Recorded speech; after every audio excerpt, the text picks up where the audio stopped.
Bismillahirrahmanirrahim. Alhamdulillahirrahmanirrahim. Izinkan saya untuk melakukan presentasi terhadap asesmen tengah semester materi mata kuliah manajemen pergudangan, di mana mata kuliah ini diajarkan oleh dosen kita, Dr.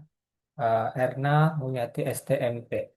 Sebelumnya perkenalkan dulu nama saya Poliman, saya mahasiswa dari S2 Manajemen Logistik Universitas Logistik Bisnis Internasional kelas 11B, di mana untuk ATS ini saya mendapatkan soal terkait PT Translog adalah perusahaan penyedia jasa bergunaan yang menyimpan berbagai barang konsumen, di mana memiliki proyek penyimpanan 10 jenis barang dari A sampai Z, di mana penyimpanan barang spare part dengan salah satu customernya, yaitu dengan menyewakan 5.000 meter persegi dengan sistem penyimpanan menggunakan rak palet. Permasalahan utama pada ini adalah selama 3 bulan terakhir terdapat beberapa kendala operasional. Ada 4 permasalahan dan 4 dampaknya. Salah satunya adalah penataan rak yang tidak sesuai frekuensi, pengambilan barang, tes dan slow moving tercampur, sehingga berdampaknya waktu pitching meningkat menjadi 35%. Nah, gudang ini memiliki 5 ruang aktivitas, di mana ada ruang receiving, ruang storage, ruang store station, ruang packing, ruang shipping. Di sini manajemen meminta untuk melakukan solusi penataan ulang tata letak fasilitas gudang dan sistem penyimpanan agar dapat meningkatkan efisiensi waktu operasional picking, packing, per UW, mengurangi tingkat kesalahan pengambilan barang, meningkatkan mobilitas ruang gudang secara optimal. Di mana yang pertama adalah rekomendasi penataan tata letak dengan metode DEF. Ini tadi kita sudah mendapatkan informasi gudang, luasnya 5.000 meter persegi, terdiri dari 5 ruangan. Terus kita dapat menentukan dapatan specification-nya, ruangannya, receiving ini sudah kita tetapkan areanya sebesar 700 meter persegi, sampai dengan shipping nih. Dan areanya 5.000 meter persegi kita sudah bagi. Terus kita masukkan material flow-nya di mana antara ruangan itu berhubungan. Terus kita tetapkan amonnya sebesar 20, costnya 10 untuk memasukkan data pergerakan barang di gudang. Lalu kita masukkan di aplikasi Differential Evaluation for Facility Layout ini, aplikasi Dev. Kita masukkan literasinya, kita masukkan di pertanyaan spesifikasinya, terus material flow-nya, lalu kita run, maka didapatkanlah layout dari aplikasi Dev ini. Nah, analisis dari metode DEF ini adalah kita mendapatkan layout gudangnya, di mana ada analisa dari aplikasi DEF ini, analisisnya layout ini, gudang ini hasil dari 1.000 literasi. Terus tata letak bertujuan meminimalkan biaya perpindahan material yang dipengaruhi oleh jumlah barang dan layout gudang. Fasilitas representasi ini menggunakan fleksibel B, sehingga penempatan dan bentuk layout dapat dioptimalkan sehingga pemilik dapat merubah layout gudang jika diperlukan. Terus masih ada ruang pertumbuhan gudang, di mana rekomendasi dari gudang ini berbentuk U-shape. Yaitu ada 4 rekomendasi, ada efisiensi handling, di mana receiving dan shipping itu berada di sisi yang sama, terus antara aliran material jelas, bergerak menuju gudang berbentuk U dari mulai penerimaan sampai dengan pengiriman, terus meminimalkan pergerakan kembali eh, barang backtracking untuk menghindari kemacetan. Terus yang keempat, memudahkan pengawasan koordinasi antara kedua fungsi juga membuatkan satu set pintu dan marga.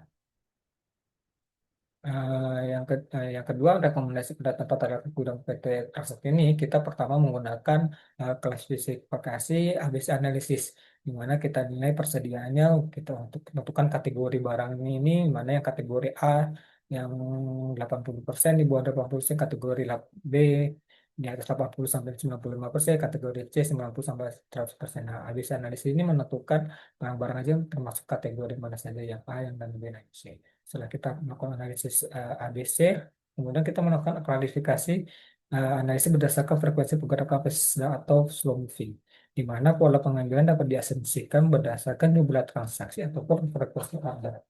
Kiriman fast moving ini adalah barang yang sering diambil, biasanya jumlahnya pesanan tinggi atau terkait dengan produksi pergantian order, dan termasuk juga dengan kategori high value ya.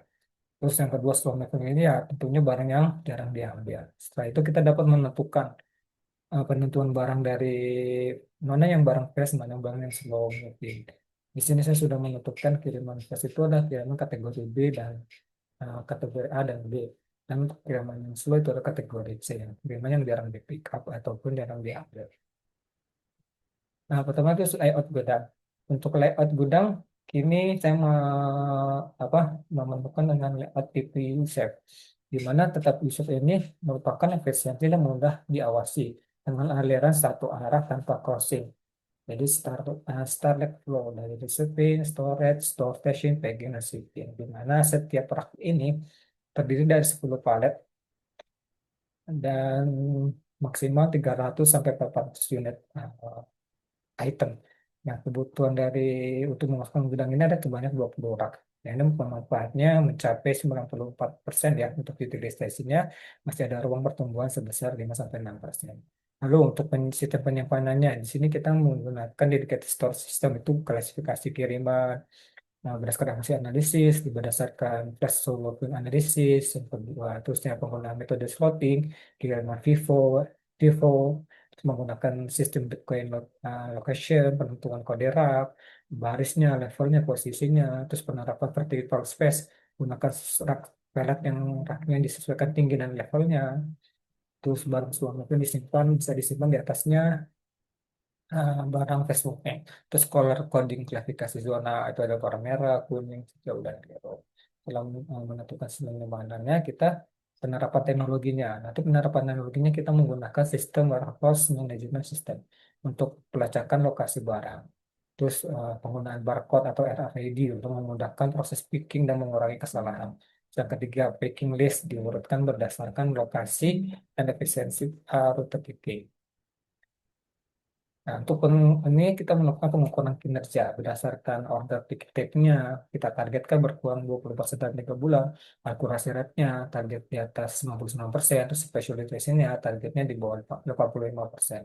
Terus ini adalah solusi dari permasalahan untuk meningkatkan efisiensi waktu dari pickingnya, picking, packingnya, put away, terus mengurangi tingkat kesalahan pengumpulan barang, menerapkan visual management, sistem kontrol, SOP, meningkatkan utilisasi keuangan, sistemnya menggunakan vertical utilization, menggunakan level dan tinggi barang.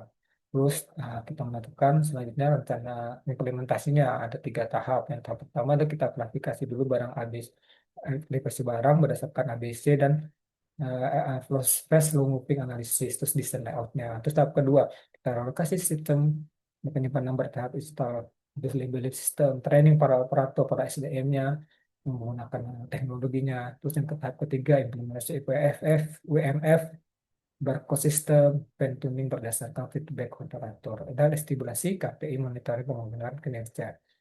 Nah, di mana hasilnya yang diharapkan adalah efisiensi waktu, peak itemnya bisa berkurang 30-40%. Terus 40-nya berkurang 50%. Terus akurasi informasinya turun dari kurang dari 5% menjadi 1%. Terus space utilization-nya, pemanfaatan ruangannya lebih meningkat menggunakan vertikal 60%, kepada stoknya meningkat 25%.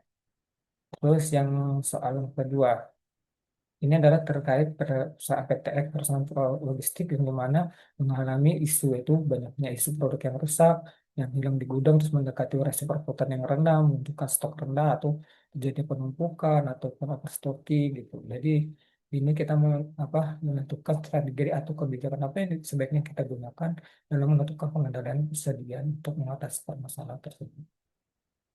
Berdasarkan permasalahan tersebut, kita analisis dulu akar masalahnya. Yang pertama, produk rusak dan hilang itu menunjukkan kelemahan dalam sistem keamanan gudang. Kelemahan penanganan prosedur barang, akurasi data inventory. Terus yang kedua, rasio perputaran rendah dan stok rusak. Menunjukkan kelemahan dan sistem pengawalan forecastingnya, kelemahan pengadaan, serta tidak adanya mekanisme proaktif untuk mengelola produk yang mendekati kadaluarsa.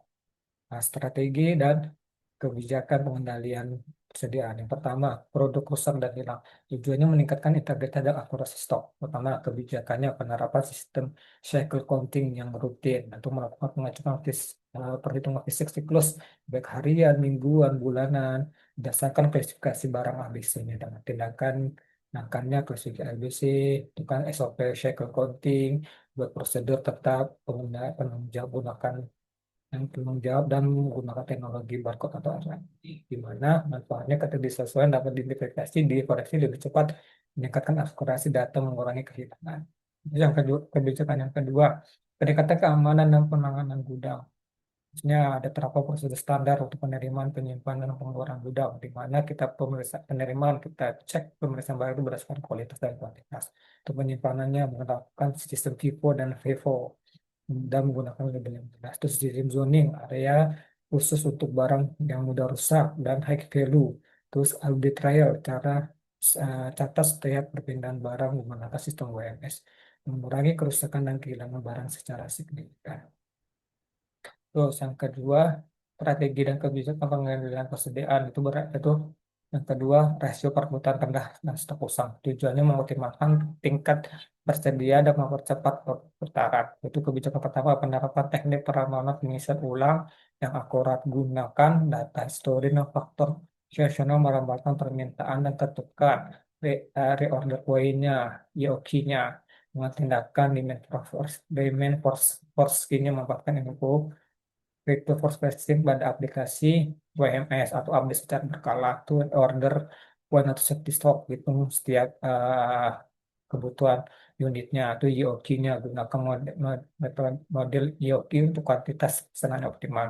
Itu manfaatnya menghindari penumpukan stok berlebih stocking atau kehabisan stok out. Yang kedua, implementasi kebijakan obsolete slow moving buat prosedur proaktif di identitas dan menangani stok yang tidak bergerak itu membuat laporan slow mover, buat laporan yang untuk barang yang tidak laku, terus action plan-nya lakukan diskon, bundling, pengambilan ke supplier, terus dashboard expiry date, membuat sistem peringatan dini di mana barang-barang yang sudah mau kadaluarsa 3 bulan atau 6 bulan sebelumnya dengan manfaatnya meminimalisir kerugian finansial, mencegah produk kadaluarsa dan membebaskan ruang gudang.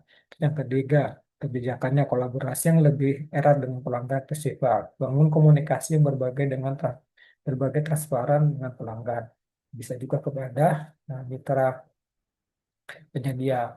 Nah, itu dengan langkahnya share dashboard, berikan akses real time ke level stok untuk bergerak di barang. Terus yang kedua, vendor manager inventory, tawarkan skema di mana supplier yang mengelola level stok untuk bertanggung jawab dari kebutuhan barang, perkiraan barang gitu. Jadi manfaatnya perencanaan yang lebih baik, mengurangi resiko overstocking dan memperkuat hubungan kemitraan. Dan ini referensi dari strategi dan kebijakan pengadilan persediaan barang. Nah, sekian dari saya. Eh, Terima kasih. Mohon maaf apabila jika ada kesalahan dan kekurangan dalam penjelasan asesmen tengah semester ini. Assalamualaikum warahmatullahi wabarakatuh.